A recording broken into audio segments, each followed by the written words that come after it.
Hello, my beautiful friends. Thank you for joining me today. I am the Organizer Advisor here to help you enhance your happiness and transform your life. Okay, it is almost back to school time. Back to school time for some. I know my grandson starts this week. So we are focusing on getting our children ready for school, and then we will finish the every nook and cranny cleaning of the house as we finish our children's bedrooms, and then we'll wind up with the kitchen and laundry room. So never fear, we will get there. But right now, the priority is getting these kiddos off to a great start for another stellar school year. Okay, so part of that involves being organized in their personal space or their room, and having an overwhelming bedroom when they first wake up in the morning sets kind of the energetic tone for the day. So if there's chaos and clutter and overwhelm, that's the energy they're absorbing, and that's how they're starting off their school day. It also adds an element of frustration, which then converts to anger and acting out and resistance and pushback because they feel overwhelmed, just like you.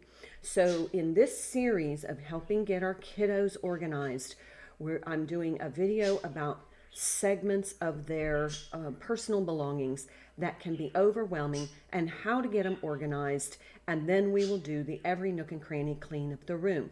Now, if you want to do every nook and cranny clean simultaneously, that works too. Just remember to start with the ceiling, wear your eye protection. Let's get all of that particulate debris off the acoustical texture of the ceiling so that the air that your child breathes is healthier. Now, then we start with our every nook and cranny cleaning compass rose strategy, which is where we focus on just one wall a day. This breaks the room down into manageable, compartmentalized segments so that we can feel effective and we can get a sense of completion at the end of every day instead of trying to tackle an entire room at one time. So the key to helping your child be organized is make sure that the amount of items in their room, their stuff, is not overwhelming.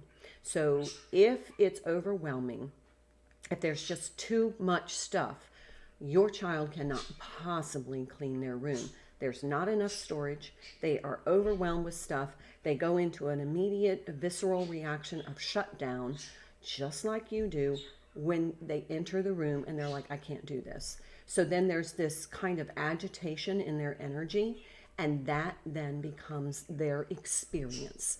And that makes unsettled. It then carries over into school.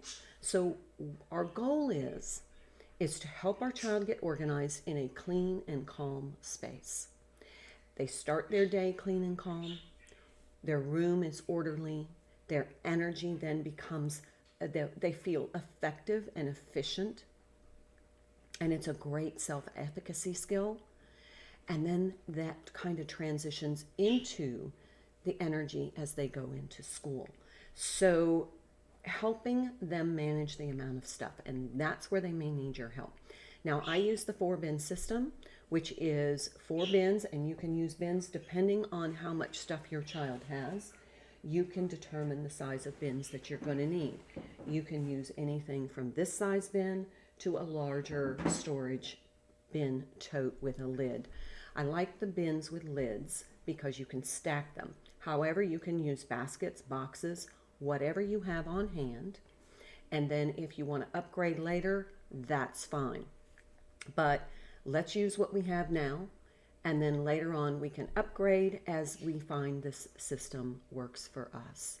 Okay, so the 4-bin system is have 1 bin for each week. So I label them week 1, week 2, week 3, week 4. And then what I do is I divide their personal items, their toys, their books, their games, their stuffies, into those 4 bins. So I put books, games, action figures, toys, a little bit of everything in 1 bin, and I label that week 1. So the first week of the month, I pull out that bin. That's the toys they're going to play with that week. At the end of the week on Saturday, we clean those toys, we put them back in week 1, and we get out week 2. Week 1's put away. They won't see that for another month. So then it creates this new and novel energy. It's like, oh, I haven't seen that for a while. So they're more interactive. But it's not so overwhelming. Most of the items are stored. Now, if they have a favorite that they have to sleep, such as a blanket or a favorite stuffy or a book that they're reading, of course, those are left in the room. But these are items that they don't play with as often. They're in the bottom of the toy box, under the bed, bottom of the closet. And we put those away, and then we just rotate. Each week is a new bin of toys. They haven't seen them for a month. They're more interactive. It keeps them busier so that you have a little bit of extra time, but ultimately it helps manage the overwhelm. So you can do this however it suits you, but I'm going to tell you that this strategy works. It's not overwhelming for you, and it's not overwhelming for them. Okay, so I forgot to mention, get your hydration beverage. Today, this is herb iced tea. And it's peppermint. Refreshing. We're in a heat wave here in Florida. Okay, so today, the topic that we're going to focus on is cleaning your child's books. Now, I'm going to put a photo of a bookcase, but that looks organized and neat. And so that's kind of what we're going to strive for. Now, books can be an item of overwhelm, particularly if you have a child who's an avid reader or you tend to like books. I loved reading books to my children, and I love to kind of organize the books by theme. So I would have like the holidays, and then I would have fantasy stories, kind of like genres. And so, sorry about that. So in these, oh, it's Mani-Pedi Day. So if you don't mind, I'm going to go ahead and file before I polish. But I like to have, and so I would bring the books out based upon like themes. And so sometimes the school is structured around themes. I homeschooled my children for a while, so I would do it around the learning themes that we were experiencing at the time. But if you have just all your books on a bookcase and all of them are out and visible, we want to make sure that they're accessible, they're clean, and they are not overwhelming to your child. So if your child has hundreds of books, that's way too much. A good number is under 50. 30 to 35 is pretty good. 20 is probably the ideal number. And that makes it manageable. So if you can divide the books into 4 different bins, and then that way just have enough. If you have 20 books in each bin, that would be ideal. That's more than enough for your child to be able to utilize. So we're going to talk about cleaning the books because, believe it or not, books, as the children handle them, they have their hands in their mouth, they have, they're eating their snack, and they tend to get a lot of that deposit. It becomes like an oil deposit on the surface of the books. Now, I have some books here that haven't been priorly cleaned, so you're going to see some of the dust and the dirt that comes off of books. I was a teacher for 30 years in public schools, so this is really a passion for me. But I always had a personal library collection. I had a personal library when I was a kid. I would have little library index cards, and I would actually check out books to my friends because I love books. So at the end of every school year, I would ask my students to participate in helping me clean the books so that they would be clean and fresh for the new school year.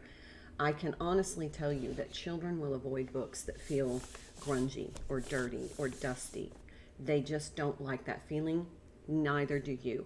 So they're more likely to read a book that feels clean, just like you. And that's part of the reason why we like things that are new. It's because they're clean. They have a clean surface. See, I can already feel some kind of dust down here. These have been in storage for a bit, so they're a little grungy. Now, let's talk about the process of cleaning. You can use a multitude of things to clean your books, and it's really going to depend on what you want as an outcome. Now, let's talk about cleaning towels. I like using flour sack towels or washcloths. You can get these at a big box store for usually under $10. You can get 10 at least, normally 12 for under $10, but they're reusable, they're washable, and they keep from contributing to the pollution problem. You can use paper towels, and I'm going to use paper towels today because I want to show you how really dirty these books can get. But I really avoid using paper towels unless I need to, but I really like to use reusable towels, so I really advocate for that. Now, the things that I have used to clean books, I have used Murphy's oil soap. This is our Murphy's oil soap solution, which is 1 part Murphy's oil soap to 1 part water. For books, you can even do 1/4 Murphy's oil soap to 3/4 part water. That will leave less of a residue, and that is, in my mind, healthier. You can also use your Listerine spray, which is 1 part Listerine to 1 part water. This is non-toxic. It's going to sterilize as well as clean. Or you can use some furniture polish. This is my least favorite option, although it gives a nice gloss to the books.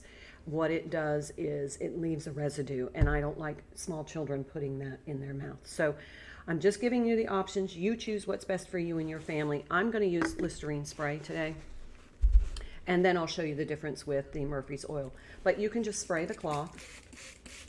I don't spray the book. Now, the first thing I do like to do is just same thing when we're doing our books, and you can check out the video on organizing our adult books, but I like to just kind of flip through and make sure there's no hidden papers or anything. It could be really an important note from school that they have brought home, so you might want to just check. Now, I just clean the surface of the book. I particularly get around the edges where they open the book, and then the spine of the book where they hold it. This is going to maximize the clean, and it makes the book feel, there's a psychology about it. We like when things are clean, so do our children. That's just one side of one book.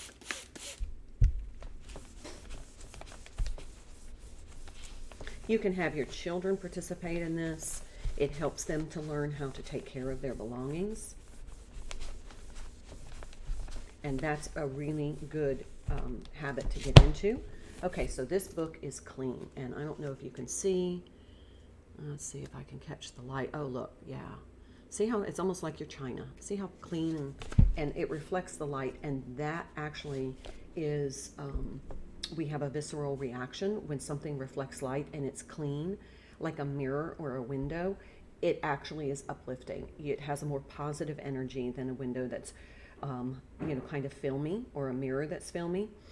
Just check that out for yourself. Look at your bathroom mirror, and when it looks kind of dingy and grimy, it's diminishing. But when it's bright and sparkly and shiny and reflects the light, it's uplifting. Now, another thing I want to mention is when you are cleaning your child's light fixture ceiling fan, I encourage like LED bright white lights, because this is going to make it more effective for your child to be able to read well. They need to have adequate light in their bedroom if they read in their bedroom, and this is going to it really is going to make it easier for them to see the words on the page. And incandescent lights usually have kind of a yellow glow, and it's not as bright, and so it is actually harder to read the text. Okay, you can get the gist now of how dingy books can get.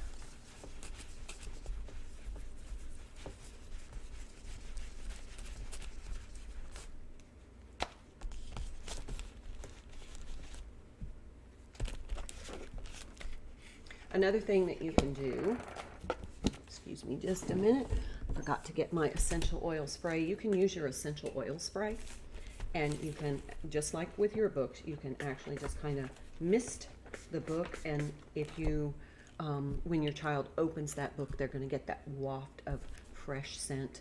You can get lavender, which is going to help them relax. So there's another clean, let's see if I can catch the light, clean book. Okay, now this one, I'm going to use the Murphy's Oil Soap.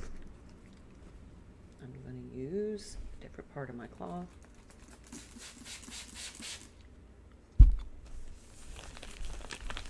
Now this one has a plastic sleeve, but if you have a book that's laminated cardboard like this one, the Murphy's Oil Spray does leave a nice gloss, but the Listerine spray sanitizes, so I kind of like that.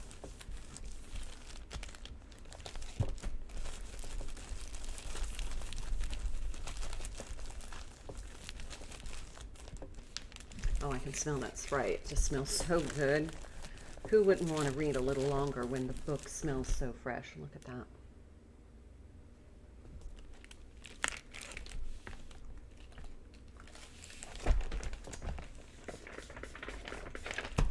There we go. Now we have nice, clean books. Okay, another thing is if you have any kind of school, like workbooks or anything that you use with your child, you can clean those in the same way. Oh my gosh, look. That's just from 3 books. Imagine 20, 50. In a classroom, hundreds. Okay, so we're going to put that away and let's get a clean cloth. I'm going to use the Listerine spray. I always did lessons with my children. When I didn't homeschool, every summer my children had to do lessons. They did them every day, and this kind of just kept their skills sharp over the summer. And I encourage that because it helps them transition back into a new school year, and they feel more confident because their skills are sharpened. So I know it's a little late this summer, but you may want to look at your child's state standards for next year, the next school year, so that you can start collecting. You can often get them on clearance, but start collecting some of the books that they're going to have for the next school year, or look at the skills that they are going to learn in the current grade that they're going into, so that they can have a refresher. Either way, whatever you want to do, I encourage it. Just as a teacher, it was just so much easier for the children when they came in and they had been practicing over the summer, practicing reading, practicing math. Those are the main 2 that really help children feel successful when they start school. Just the basic facts, those are essential for math. So just doing some lessons. My children had to do lessons every day. They were given, I made up little packets and I gave them lessons, and then they were required to read a certain amount every day before they could play, before their friends could come over, before they could go outside to play, and before they had any kind of video games. So this just helped them keep their skills sharp over the summer. So these weren't too bad, but I just wanted to give those as an example as well. I'm going to go ahead and spray these. I just love the scent of this. So the next time they open these books, and I actually had a copy machine that I made copies. These I've had, believe it or not, for, my goodness, I used these in my career 15 years ago. So I just make copies, that way I could keep them, because if you have multiple children going through school, it just saves you money, especially if you get just like a black and white copier with a really good print cartridge. So okay, so again, if you have too many books and you need to divide them into bins, you can use these. You can use whatever bin suits you. I'm just going to spray the inside of that. Let's see if that one will fit. Nope. This one, these will.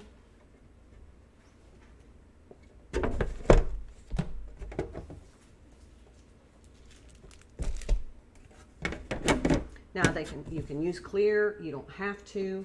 The clear boxes get pretty expensive, and they're really not durable because they break. So if they fall, they're going to crack.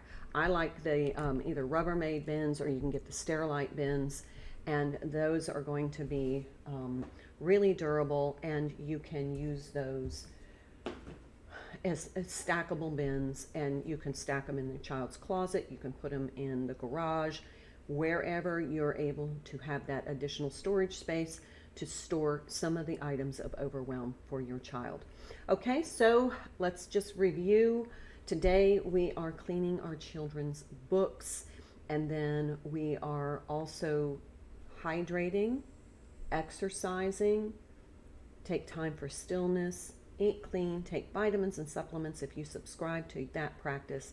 And today is delightfully mani-pedi day. So hope you enjoy your day, and I'll see you in the next video.